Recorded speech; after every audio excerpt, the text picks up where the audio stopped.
How everybody doing out there? Man, this government shutdown is crazy. Man, I'm glad I don't work for the government. And I feel sorry. I feel bad for all you government workers that's did some work and haven't got paid yet. I know it's a rough time, but things will get better. But I'm here with a few questions for you and a few solutions, the way I see it through my eyes, to what that will help everybody, whether you're a government worker or not. But I'm going to start off with a few questions.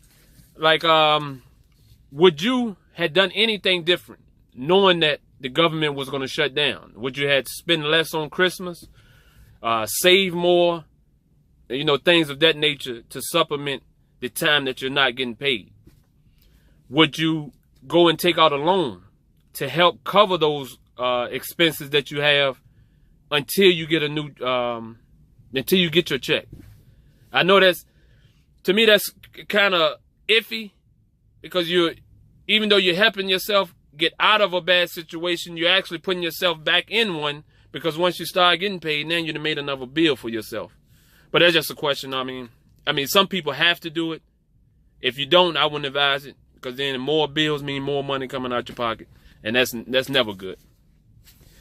And would you work, or are you working, knowing that the government has no obligation to pay you?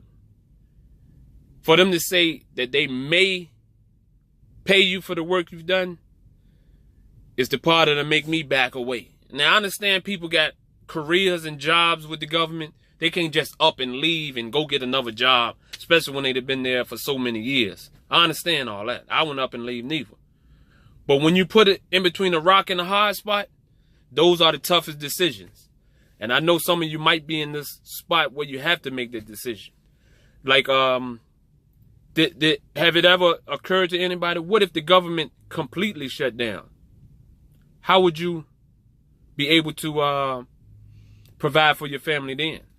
Do you have enough food in your cupboard to hold you over until you can find something new? Do you have enough money stashed away to hold you down until something new come through? It's a few more questions. Just looking for a few answers. But here's a few solutions that I have, which I think is beneficial to everybody. The first thing is passive income. Passive income is income that you get that requires little work. You can be doing anything on the side. It don't have to be your main job. It can be anything on the side, like selling t-shirts or making anything to sell that requires you to do the least amount of work but still get some income. That's passive income. I think everybody should have that. Don't put all your eggs in one basket. So if you only have one job, just think about, if that job was to shut down, how would you support your family? How would you go on to the next day? So my solution is, everything starts now. We see how easy it is to have what you think is secure snatched from you. So my solution is this. Every check that you get, save 10% as soon as you get it. Don't pay no bills first. Don't take no money out to get no drinks, no nothing. If your check is $800, take $80 out, put it to the side. Put it in a nest egg, or like my homeboy like to call it, petty cash. Put it to the side, don't touch it, let it build till you have at least 2 months saved. Just in case something like this happen, you have 2 months of bill money saved till you can cover yourself for 2 months. That should give you enough time to find a new job or find 2 jobs to be able to keep your bills paid. That's the most important thing, is keeping those bills paid, because any foreseen thing can happen. Accident, tragedy, anything can happen. It's just being prepared for it. Most of us wait until something happens and then try to get prepared, but we ain't even in the spot to get prepared. It's just gonna set us back even more. And you could get some residual income. Residual income is like artwork, stocks and bonds, things of that nature.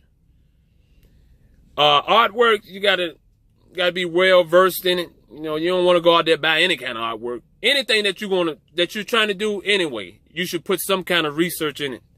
Because you're investing in your future, so you should research anything. If you can buy a stock, so that's something you got to be on. Bonds, you don't have to be on it as much.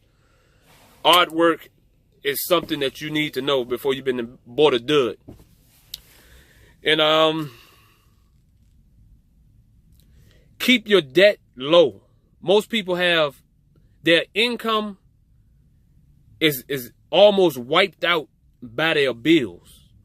So the remedy that I took was I started reducing all the debts that was coming out. Like you got your main things that's always gonna come out, like light bill, water bill, rent, insurance, phone bill, things for the kids. Those things are always gonna come out. It's just being prepared for the unforeseen things that don't come out. So try to stay focused on more ways to reduce your debt and build your nest egg or petty cash. Because if you can build that, then that's your security right there. Your nest egg or petty cash is your security. But that's something totally different than saving for, like, if you want to invest in stocks, bonds, or anything else. That's another separate pot that you should put the money in. You should never put your investment money and your nest egg money together. Because your nest egg is something that you always need, because never know what may happen down the road. But that other cash that you make and save, it might be $1 here, 10 there, whatever you can save, slowly build it. Save it for a year before you dip in it and invest in some stocks or anything.